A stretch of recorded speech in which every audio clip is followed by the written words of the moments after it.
Hi, my name is Joey Lyngdal, My name's Bennet. My name's Pauline. and this is our presentation or Glackentation on William Glackens for Philosophy 4800 or Philosophy of Aesthetics for Dr. Francis Petruccelli.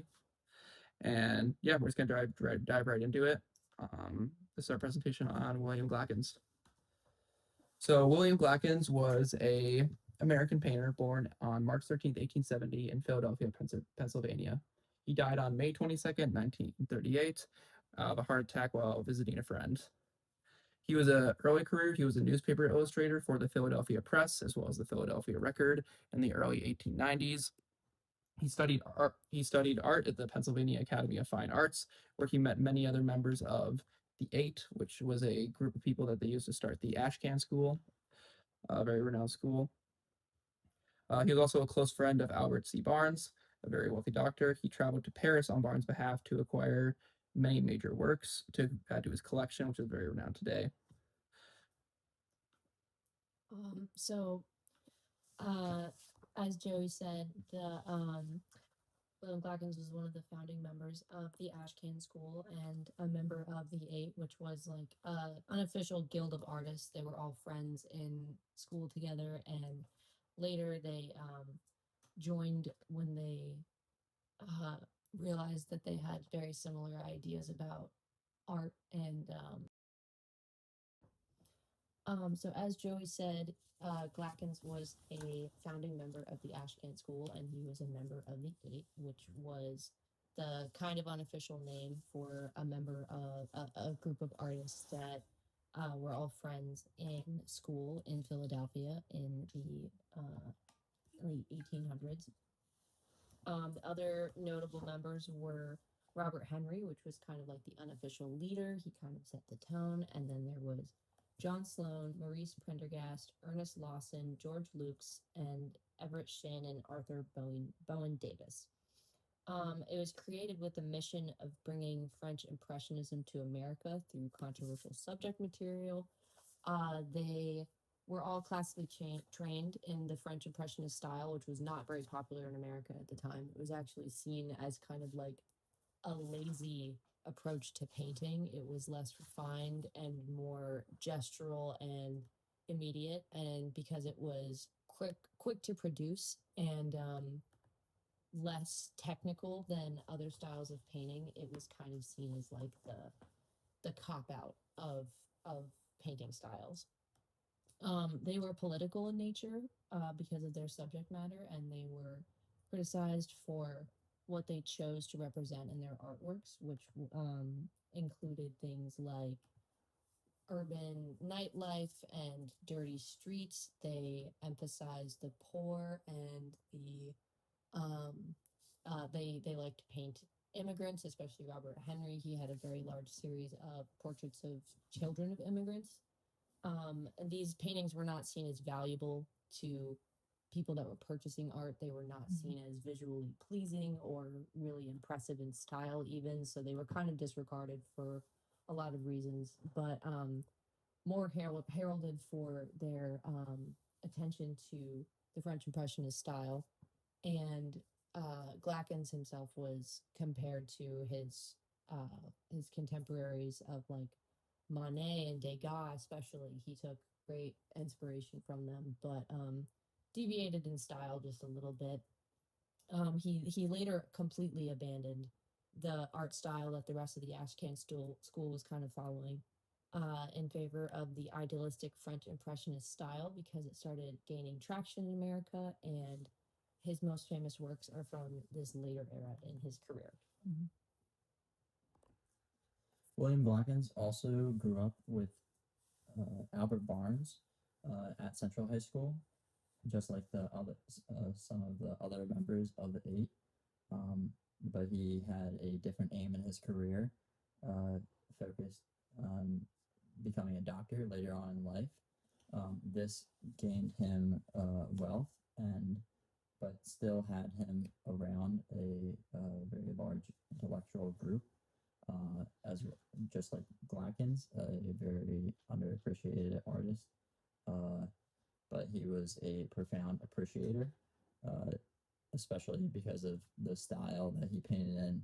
he still had a dignity for humanity, and that's what some of these paintings that were not really perceived as beautiful because of who he was painting, but the characteristics of how he was painting them. Later on, Dr. Albert Barnes hired William Glackens not only because of how much he appreciated him and how much of a close friend he was, but also because of his keen eye. He asked him to go to France to acquire some more modern paintings, mainly of Impressionist landscapes. In 1912, he purchased these works not to be overly academic or radical, but to be appreciated by honestly himself and his own style. These paintings he chose kind of preconditioned Barnes's visions for his future collection. Some notable paintings of the Barnes collection were some Renoirs, Cézannes, Degas, Manets, Matisse, and Picasso. These were all early for their time and highly underappreciated. Even Barnes failed to immediately take a liking to them, not because he really knew what the art was, but he was more in the demand of purchasing good art. Later on, he realized that he had to go himself to Paris to actually discover what good art actually was, and he had to relearn this education that William Glackens already had. These paintings were profound and selected through Glackens's sensibilities, but for William Barnes' ambitions. These paintings were profound, but they were selected through Glackens' own sensibilities. But for Albert Barnes' ambitions, similarly to a quote by Lyotard talking about how art is made, it is no longer how does one make a work of art, but it is the experience of an effect proper to art. Immediately returned even within the analysis of this last question. I think I can move on. Yeah, so moving on to more of the background kind of and a little bit more historical background of Glackens. The I Run William Glackens papers are a collection of papers, letters, award speeches, and more that were found in boxes and stuff of one of his old houses. This is a collection of letters from both William and his son Ira. William himself didn't write that much in his life. He more preferred to leave his messages up to his art. His son, however, Ira Glackens, recounted a lot, writing many letters, many accounts, and even a biography, which included many accounts of his father and kind of his history growing up. So one of the ones in here is an award speech that he got from the Carnegie Institute for a painting of a flower that he made. He says in here and talks a lot about kind of these impressionist values. And he describes a lot of nature and painting nature as a living model. So he says in here near the bottom on slide 6 that real flowers have no place in a picture gallery. People talk a great deal about arranging flowers. These must be people who have never painted them, for even cut flowers just to themselves, arrange themselves. Arrange the flowers in the center, and by the second day you will find that overnight the flowers will have settled into a more comfortable and natural position. They are, in fact, living models.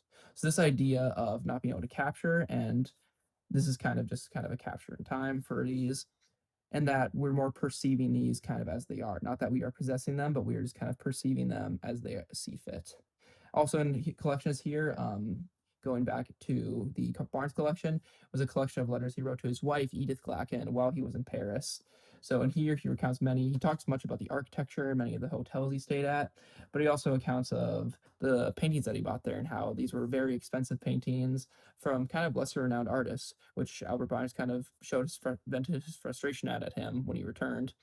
Over time, though, Barnes kind of got over this passive possession of art and recognized more the what Glackens was onto, which was more of these postmodern, more impressionist styles of art. On the bottom here is one of the paintings that was in there. Card Players by Cezanne, which is now currently displayed in the Barnes collection. These, along with the collection of many others, made their way into the collection. And yeah, overall, he was very revolutionary for his time and had a very keen eye for these types of letters or these paintings. Moving on to slide 7, this was a biography by Ira Glackens, which gave a little bit more insight into the character of William Glackens himself. He describes him definitely as more of the tragic hero that he's described as. Many people today even call him the American Renoir. This is because had this very urban style, very similar to Renoir, and he was one of the first people in America to recognize this and have this very urban and kind of gritty style of painting, which is very profound for his time. But yeah, and here he says, his son states, "My people were artists, and all the stockbrokers' sons, who were my schoolmates, did not let me forget this hilarious fact. Artists were no longer scorned like actors in the 17th century. They were jokes." He also states that his father was very stern and serious, that if he stated facts, they were correct. And he also stated that he had a very close relationship with his mother, and that they very much thought each other as equals, which plays as well into the passive possession and how he painted women that we'll go into later. Moving on to slide number 8. So stylistically, as I mentioned before, Glackens followed the French Impressionist style, which he was classically trained in high school with other members of the 8 and founding members of the Ashcan School. This reads across all of his works. It's a very gestural style, which captures things quickly and in more of a moving manner. The subject material is usually fleeting because they are drawing and painting from life. So everything needs to be fast and can be rendered more professionally later, but even then it's very loose and gestural. He followed the style of his colleagues at the Ashcan School earlier in his career. He painted the lesser beautiful and the more visually gritty things from life. That was his chosen subject material. But later in his career, when he was re-embracing the French Impressionist style, he portrayed the popular subject matter of wealth and leisure and bold colors and picturesque settings. And most of the famous paintings from his career came from this era. He was traveling to and from France pretty often, and the style was more popular in America, so he was following more closely the trends of the time and sort of abandoning the original mission of the 8 and the Ashcan School. All right, so moving on more to applying this to the course specifically, I wanted to specifically apply him to John Berger's arguments, specifically John Berger's accusations in the Ways of Seeing. He quotes that you painted a naked woman because you enjoyed looking at her, put a mirror in her hand, and you called the painting vanity, thus morally condemning that woman whose nakedness you depicted for your own pleasure. Also, speaking to oil painting, he stated that the paint cannot free itself of its original propensity to procure the tangible for the immediate pleasure of the owner.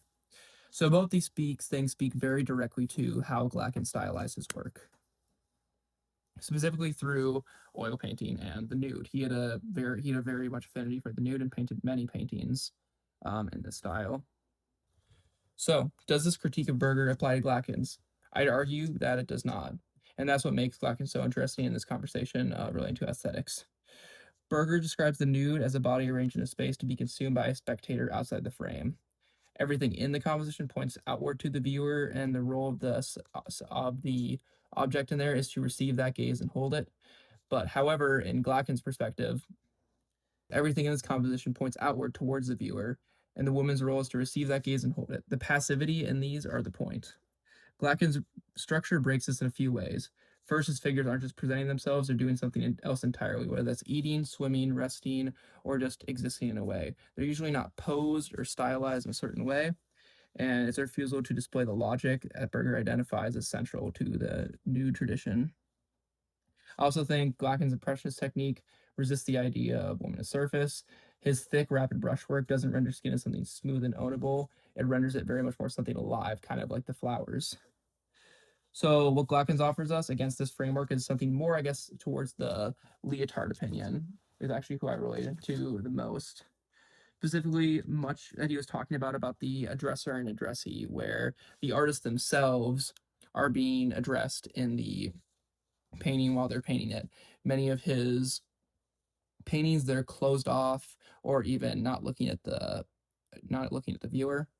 He very much painted them this way on purpose and very much wanted them in much regard to what this leotard described as sublime and avant-garde, where they're not meant to be passive ownership, but they're more meant to be, we are not perceiving them, we're perceiving them perceiving something else. So they're very much active and this very postmodern style. Again, shown on these later slides are some more photos of women. Again, you can see that they are very much more closed off and hunched over.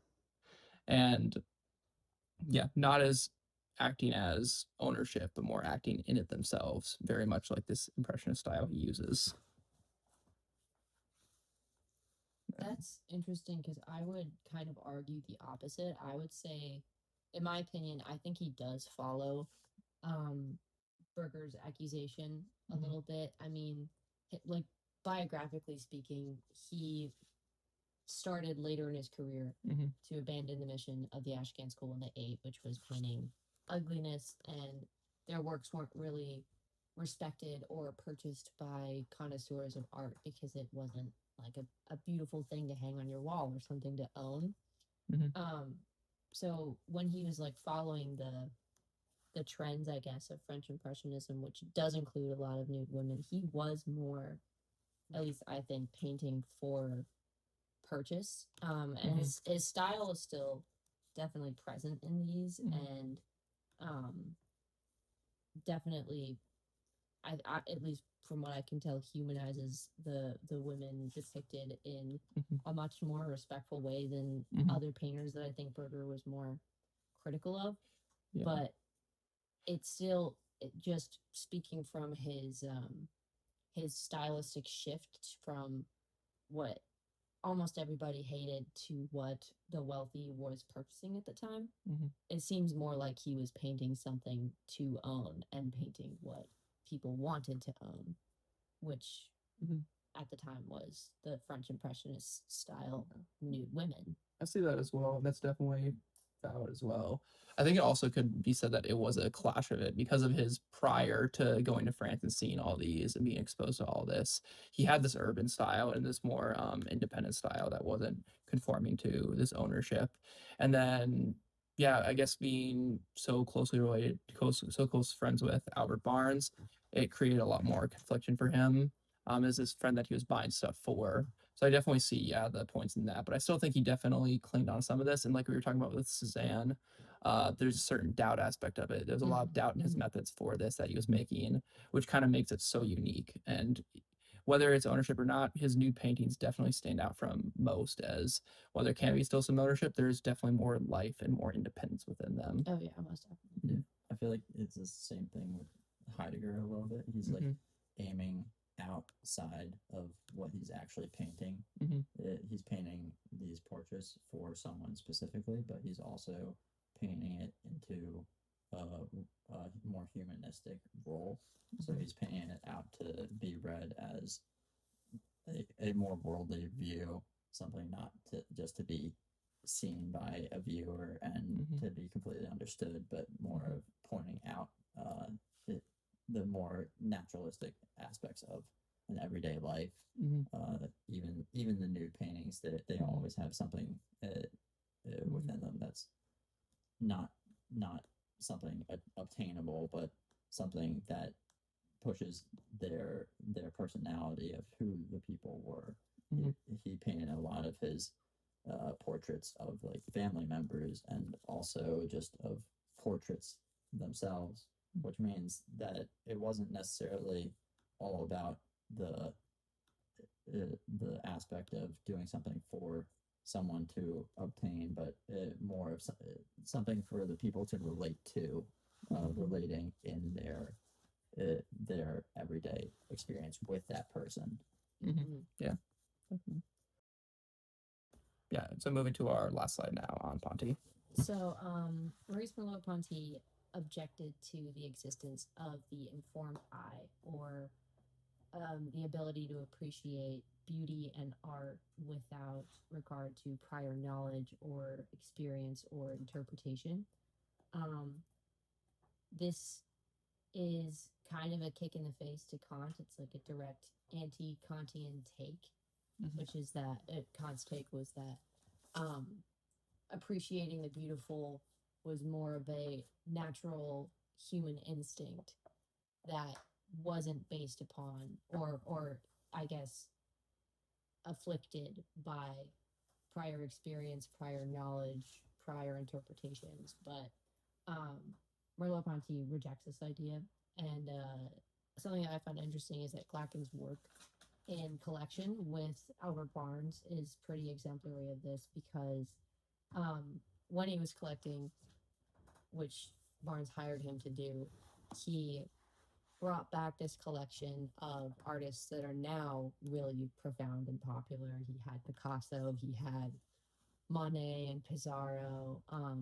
But at the time, they were not very big. They were up and coming, but they weren't really huge. Nobody really appreciated their work, kind of exactly like the Eight. But Glacken's classical training and his just personal style and eye is what drew him to these paintings, and he could see the value in them before they really even had value in themselves.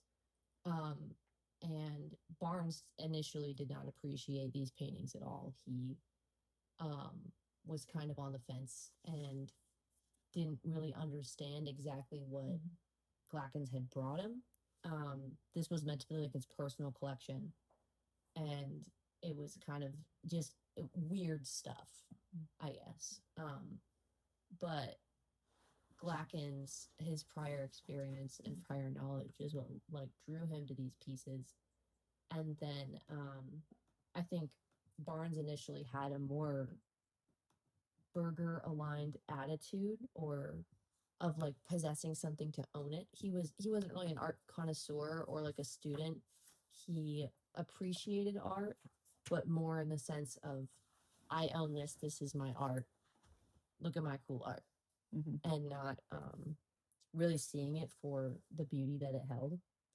And he later had to like kind of rewire this learning, and he grew to appreciate the pieces that he had in his collection, and then grew to kind of disregard the monetary value of them. He when his home was converted into a museum, he had very specific guidelines for how the pieces were going to be displayed, and he didn't put them on public display. And I think once they and eventually became more public but still displayed in his personal home, it was open to the public like 1 day a week, and it was not free admission. But students of art, since the museum opened, students of art were always welcome and free to come and go and appreciate, because he didn't want these pieces to be viewed in a passive way, or like with an uneducated kind of air. He understood finally the importance of them and the beauty of them, and he didn't want them to go unappreciated. So he really shifted from a collection for, I guess, impressiveness to a collection for appreciation and learning, which is why he had it open to students exclusively. Merleau-Ponty also, he admired modernist paintings for their examples of interpreted perception. He really emphasized the artists like Paul Cézanne, because he liked, and Cezanne's works are very present in the Barnes collection. He liked Cezanne's perception and his interpretation of something being unfinished and dynamic, and capturing through art like the intellectual process of seeing something and painting it, and not just what the painting turns out to be or how much money it costs or who purchases it and hangs it on their wall. That makes a lot of sense, especially because going with Ponty, his like fixed ideas, his idea of perception, how it's fixed, it is not actually what it Barnes's view of it originally was fixed, but his ideas are not always fixed. And once he was actually able to realize the art as its own piece and how he understood the work, then he could actually take that work and take it out of its context and of just a moneymaker and put it into a context of being viewed by other artists. He would even like contrast it within these galleries by putting up metal hinges and different materials, and all the pieces that were surrounding it weren't actually surrounded by similar mediums or periods or how a museum is usually curated, but it was actually its own. I think his own words were an assembly. So like this assembly created a new point of view to just visualize the piece of how it spoke to you and what was in the piece and how to study it for that matter, not necessarily just because of it cost a lot because it was good. Yeah, there are definitely more themes of doubt as a method throughout these, I think, as well. Like, and that's what he pulled a lot from Cezanne, I think, and a lot from these French Impressionist, as well from the French Impressionist paintings. Was leaving the not questioning the unfinishedness of certain objects and that letting it be that way, and yeah, like not as a perfection or making it the best so it would work the most, but truly drawing on that doubt as a way of bringing a greater question to the addressee and realizing that they're not just owning this and they can have a complete understanding of it, but that there still is something that there's left to be questioned within that, and that, yeah, again, there's a perception within the painting itself that we have yet to understand. Yeah, I think all of the Barnes collection is a really good representation of the idea of a shifting perspective. Just one, for the fact of Barnes changing his entire outlook on art to kind of To convert him. Yeah, he converted it converted him to really appreciating this art and these artists. And then Glackens was kind of like the catalyst for this with his initial collection, and then Barnes ended up building off of it. So he didn't just learn to appreciate, but he learned to seek that appreciation out in other art, and his collection is absolutely massive, and he still holds the value of art for the sake of appreciation and learning, and less for the collective aspect. But I think it's interesting that he described it as an assembly, as almost like he didn't collect it to be things on a wall, but rather like a space. Yeah. I like that idea. I think that was cool. Yeah, great dynamicism, all that towards that. But and if you want, we have some of them up here, but the rest of the Barnes collection is available online. So if you want to click through those while you finished listening to this, but it's about everything we have on Glackens, and yeah, that's about all we have for the semester. Yeah. Thanks again for listening, and Glack on.